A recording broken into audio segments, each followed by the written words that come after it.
कति नारीवादी छ। कविताको शीर्षक छ खरानीको फूल।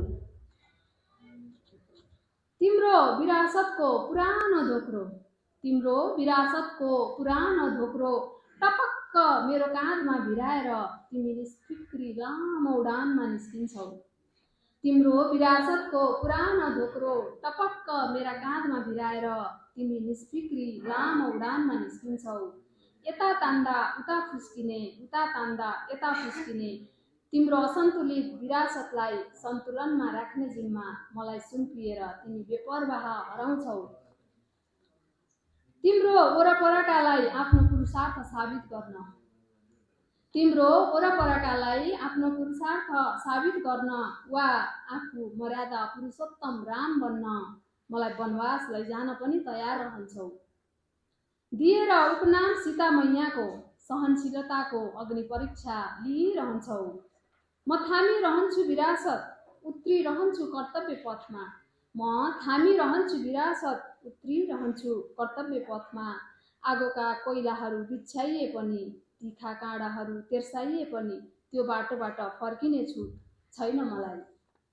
मेरा थकाइका पसिनाहरू ओभाए पनि, मेरा थकाइका पसिनाहरू ओभाए पनि दुर्गन्धित नहुँदै छर्केर कविताको शीर्षक छ खरानीको फूल। तिम्रो विरासतको पुरानो धोक्रो, तिम्रो विरासतको पुरानो धोक्रो टपक्क मेरो काँधमा भिराएर तिमी निष्फिक्री लामो उडानमा निस्किन्छौ। तिम्रो विरासतको पुरानो धोक्रो टपक्क मेरा काँधमा भिराएर तिमी निष्फिक्री लामो उडानमा निस्किन्छौ।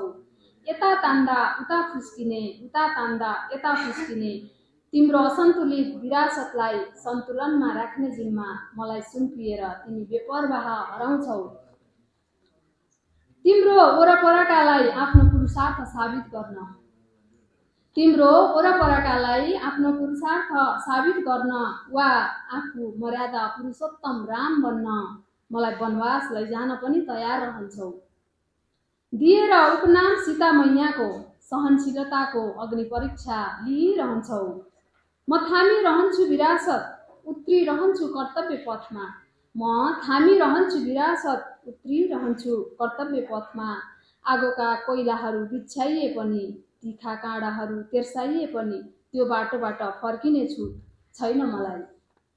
मेरा थकाइका पसिनाहरू ओभाए पनि, मेरा थकाइका पसिनाहरू ओभाए पनि दुर्गन्धित नहुँदै छर्केर पर्फ्युम अनि तिम्रो सामिप्यताका लागि तयार